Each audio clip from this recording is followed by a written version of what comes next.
What is happening? Hope everyone is doing well. We have a Starbucks Grande Blonde Latte. So I want to chat about automate, delegate, remove. Today, I want to chat about mindset. Today, I want to chat about becoming a lifelong learner. Today, we are talking about sales processes. So we're going to entitle these live sessions Coffee with Cody.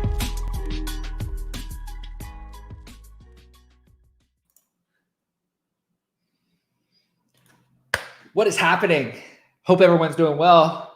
What we got here, we got a little bit of create happening today. I am super excited about today's podcast. Thank you everyone for hopping on today. If you have any questions, throw them in the comments section below. Today's podcast is actually inspired by a question I got on Instagram around Coffee with Cody, around sales tips and tactics and all that good stuff. So today we're going to focus on sales tips and tactics. And a lot of what I have learned in regards to sales tips and tactics, I want to give a shout out to my mentor, my sales guru, I guess you could call him, Stan Way.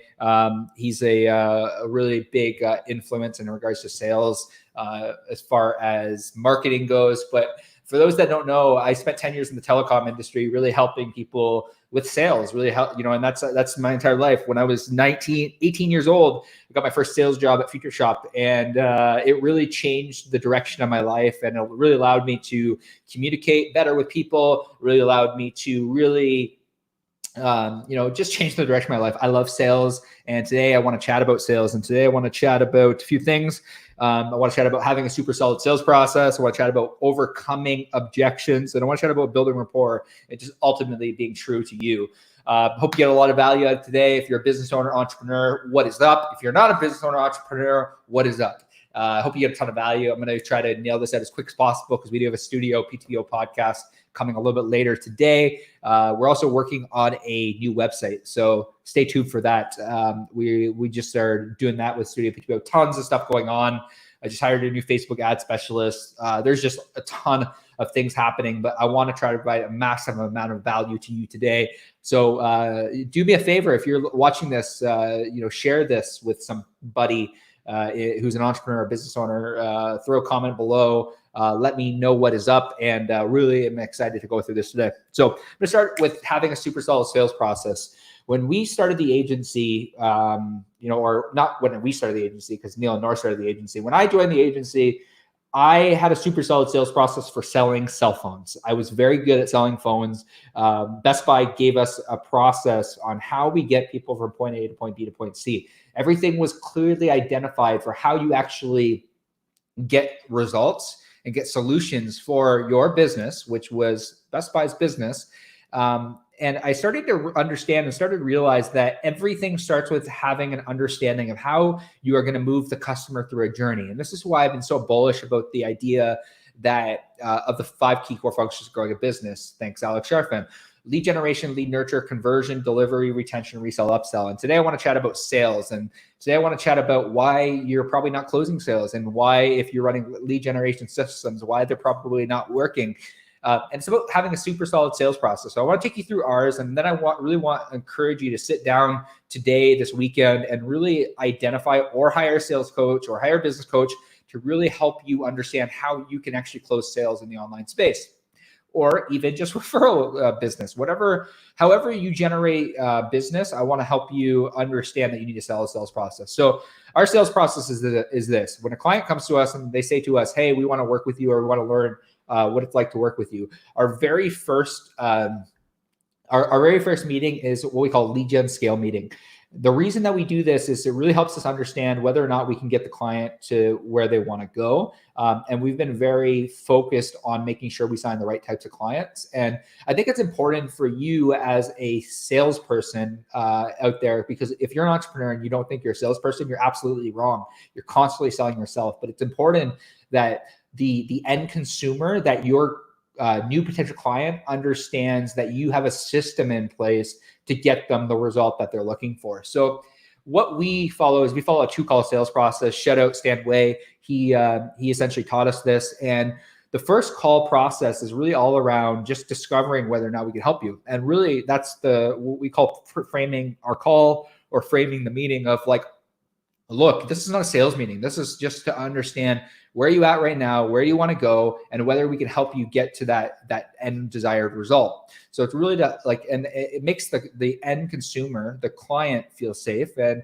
ultimately protects us from working with good people and making sure that we understand how their business works. And we want to be bought into the fact we can get you results, and we want you to buy into the fact we can get you results. So the biggest thing is just the sales process. And really, when you map out having a super solid sales process, and what this looks like is, this is different for every business. It's different for real estate, because we know that within real estate, you need to call a lead within 5 minutes in order for a conversion to happen, because like all CRM data, all scientific data points to the fact if you're not following up with leads within 5 minutes, you essentially crush your conversion rate. So every business has a different sales process. And if you are struggling to convert leads to clients, you really need to look at your sales process and say, am I making the client feel safe through this process? Am I building enough rapport? And we always encourage, and what I encourage my business developer, Janish, to do, what we've been encouraged in the past is, just like you're practicing anything, sales is an art. How you make the consumer or the potential client feel safe is something super important. And they need to know that they can trust you in order to get them the result that they have approached you to get. So this has taken a long while for me to transition, because I was really good at this in the telecom space, like really, really good, like top 10% in the space from all people across Canada. And I was great. I was great at this. I understood the process. I understood how to make people feel safe. And when I moved into the marketing space, I had to essentially unlearn a lot of things that were applicable to telecom that just aren't applicable. There's a lot of concepts, and I'm going to get into that today about overcoming reservations, because I think that a lot of these things, overcoming objections or just answering questions, are something super important. But I really encourage you to hire somebody that has already been where you want to go, or hire a sales coach that can really contextualize how you can convert at a higher rate. The best advice I've ever been given from my sales coach, Stan, was to actually record all of the calls that you do. The reason that we do this is to better understand, like, what did I do something wrong? Did I say something wrong? Was my approach wrong? Did I not build enough rapport? What was it? I think so many times people are just like, they think that they're like, they have the art of closing, or they have the art of like getting people to just buy their product or service. But your sales process probably sucks. I know mine did. So my encouragement is this, is you can generate all the leads you want. You can nurture all the leads you want. But if you are running a lead generation business and you don't have a clear sales process for how you get people to actually in the door or buy your product, your service, then you're dead in the water. And that, again, that might be super harsh, but it's it's a harsh reality about sales. And that's my biggest encouragement, is like, hire a sales coach. We spent thousands of dollars in order to make sure that not only can I get better at sales, and our entire team, so we can have a better process, but the people that we employ and the people we hire have a good system that they use that we know works in the online space. And again, that would be the encouragement I would give you, is make sure that you have a clear understanding for how you are going to convert sales and what's the process. We have a 2-call sales process. The first call is a discovery call. The second call is literally just here's our process, here's our audit, and here's the price. And then from there, the client makes the decision. We know that works. We do a lot of our calls via either Zoom, or we'll do a call on the phone. That's the process. We know the process works. We know our conversion rate. We know how many leads we have to get in order to actually physically close sales. We know our closing ratio. You need to know all these things. You need to track these things in a Google spreadsheet or inside of a Monday.com, like a project management software. Stop going off of motions. Like, understand what you need to do in order to actually build your business. And this has been like eye-opening. And I feel like I've had so many breakthroughs through reading, through absorbing, through podcasts, through everything in the last 4 months, more breakthroughs in the last 4 months of just actually like understanding that I don't have all the answers, and that I'm going to put myself in a place where I can find the answers and try to be the dumbest person in the room. And we hear this all the time in podcasts, but the biggest encouragement I have is have a sales process. The next thing I want to chat about really quickly, because I don't want to go too long today, is about overcoming objections. I think that so many people think they don't understand the difference between overcoming an objection and somebody just asking a question.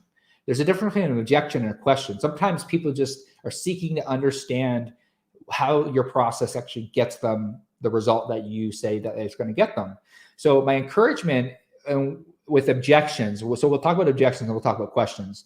So objections, they're in the Best Buy world, there was a tool we use called the feel, felt, found method. And again, this is really common. If you've never heard of this, it's super, super common for any salesperson. Essentially it's this: look, Rick, I understand how you feel. Others have felt the same way. What they found is this. Insert your case study. The ability to actually relate to somebody, to give them an understanding of like, hey, look, you're not alone. Other people felt the same way. What you're going to find is if you actually do this, you're going to get this result. The feel, felt, found method works time and time again when you are working with clients that are kind of on the fence of working with you. I really highly recommend that you implement that and just do a little bit of research on the feel, felt, found. It's not something I created. It's not something that anyone, like somebody a long time ago, sales-wise, created. I forget who it was. There's specific salesperson, but use that method whenever somebody says, I'm unsure. Okay, I understand how you feel. Other people have felt the same way. What they found is this, and that really works. And we used it in the telecom industry, and we use it now as well, because ultimately, if you believe in your product, your service, you believe it can help them, you you owe a service in order to make sure the client works with you, because if you believe in your heart, like for us, I believe in my heart that our service, like our lead generation systems, work if you implement them properly and you have a good sales process. So I want to work with those types of people because I know that our lead generation systems can work. For example, shopping food company. I've talked about this over the last couple of weeks. They were running $20 leads. They had a really super solid sales process, but weren't getting enough leads. We dropped their lead to $1 to $2 a lead, and now they're getting sales. Ta-da, it works. But again, you need to have a super solid sales process, and you need to understand how you're taking people when they come to your world through a system. Unless you're an online business like an e-com store, it's different that way. But if you're selling a service, if you're selling a product that you physically need to pick up the phone and call the person in order to sell them, you need to have a sales process. You need to understand what works, what doesn't work, what's your conversion rate, where are people at in your pipeline. This really makes all the difference. I hope you get that. If you get anything today out of running a business, this will change your business. It's changed ours. Next up I want to talk about is just questions. I find a lot of times what ends up happening, and this is something I learned very early on, and it's something that I've been working on over the last year, is just like understanding what's an objection and what's just a question. Some people might just genuinely have a question about how your sales process works, and you need to have enough patience with that person in order to explain your process, because you might not understand it. And this is where, if you run a business, you're an entrepreneur, you're a salesperson, highly recommend watching our podcast with Simon Bowen, where he talks about the models method, and he talks about creating models for people and really helping people understand things through a model. Like, what is your model? What do you do? What is the system that is actually going to get the client the end result that you want them to get? Models method. You look him up, hire him. Again, it's like, I'm a huge fan of you need a marketing company, you need a business coach, you need both. And I've been very bullish about that because I believe it. We have our own business coach. We have our own sales coach. We have sales training. My team goes through sales training. My team goes through step-by-step understanding of how to run Facebook ads. Again, systems, processes. I'm going to drill this home. You'll find with Coffee and Cody, I just keep talking about the same stuff because it works and I believe in it. The last thing is just building rapport and just being true to you. I think ultimately this is something that we chatted about a little while ago on the Studio PTPO podcast. I think ultimately people work with people they know, they like, they trust. So at the end of the day, you just need to be true to who you are. The more true you are to yourself, and I said this to Neil the other day on a podcast where, some people are going to just be turned off by the fact that Neil swears or I swear, and that's okay. Those people clearly, if we're creating a long-term partnership or a long-term relationship, they might not be a fit to work with us because our personalities collide. So that would be another encouragement that I would give you, is just be true to you, especially on your sales calls, on your sales system and your sales process. Be true to you, work with good people, work with people that vibe with you. One of our clients, Andrew, I really vibe with Andrew because Andrew is freaking awesome. He's full of passion and full of excitement. And Same thing. I look to work with people who are passionate, who are excited, and your sales process should weed people out that aren't passionate, aren't excited, if that is true to you. I want to work with excited, passionate people who love life. And those are the types of people we look to work for. One of our values at Studio PTPO is to work with like-minded people. I think it's super important that your sales process has a good understanding of how to work with people, like-minded people, and a good sales process really at the end of the day reflects your values as a company. It's something we're learning at daily. This is my encouragement to you with sales. Somebody asked me on Instagram to cover sales tactics and tips. Building rapport, asking questions about people is something super important, but your sales process is going to look different for every business. There's key principles and key tactics that you can take from each specific industry, but ultimately, there's this really big conversation happening in the online space where it's like, well, I don't want to get burned. I don't want to get burned. I want to hire somebody and then they not deliver for me. I think there's just too much scarcity. If you have a scarcity mindset, you're going to have a scarcity business. So ultimately, don't be afraid to try different things. Obviously look at case studies, look at how people, get people results. But again, look for sales coaches, hire somebody like Stan Way. Maybe it's not that person, but maybe somebody on your Facebook feed over the last 6 months has been saying, hey, we get X results for X business. Take the leap of faith, take the investment, learn about sales, learn how to build a solid sales process, learn how to overcome objections or answer questions. And ultimately, if you do this and you have a strategy for lead generation, lead nurture, conversion, which is your sales process is conversion, delivery, how are you going to deliver for those clients, and then a retention, resell, upsell. Because once you get a client in the door, it's a lot easier to sell to them, build the value ladder that Russell Brunson talks all the time about. But again, I just want to hop on here really quick. I hope you get a ton of value out of these Coffee with Cody's. If you did, throw a 1 in the comments section. Let me know that you got a ton of value out of this. I saw some people sharing this over the last little while. Again, my goal is to just show up and provide value on a daily basis through Coffee with Cody. That's really what I desire to do. That is my goal more than anything. I hope you're staying safe out there. It's finally beautiful in Peterborough, Ontario. So we love that. Sun is shining. And I just hope you have a great day. We're going to be going live later today with our developer, Nick, to talk about automation. We're going to talk about development. We're going to talk about websites and all that good stuff and kind of the importance of having that all set up inside your business. Just provide massive value. If you, so I'm actually live inside of the Studio PTPO Marketing Hacks group right now. Studio PTPO Marketing Hacks group is a group full of entrepreneurs, full of business owners that are looking to grow and scale their business in the online space. If you are looking for a community of people across North America that are like-minded, that are passionate, full of excitement, you'll want to join the Studio PTPO Marketing Hacks group. Just search Studio PTPO Marketing Hacks. Join that Facebook group because it's full of entrepreneurs that are just excited about growing. Every Tuesday at 11 a.m. Eastern Standard Time, we go live inside that group. And if you have any questions about business that you want answered, that's what it is. It's contextualized business advice. We usually, again, you want valuable insight. We usually charge hundreds of dollars in order to do this. And we do it for free every Tuesday inside of the Studio PTPO Marketing Hacks group, myself and Neil. We talk about branding, creativity. We talk about sales. We can talk about marketing, Facebook ads, whatever you want. I'm going to contextualize an answer towards your business, but you got to be in the Studio PTPO Marketing Hacks group. I'm fired up. Coffee with Cody. Got my coffee here. I hope you're all having a great day. We'll chat with you soon, and stay tuned for the Studio PTPO podcast.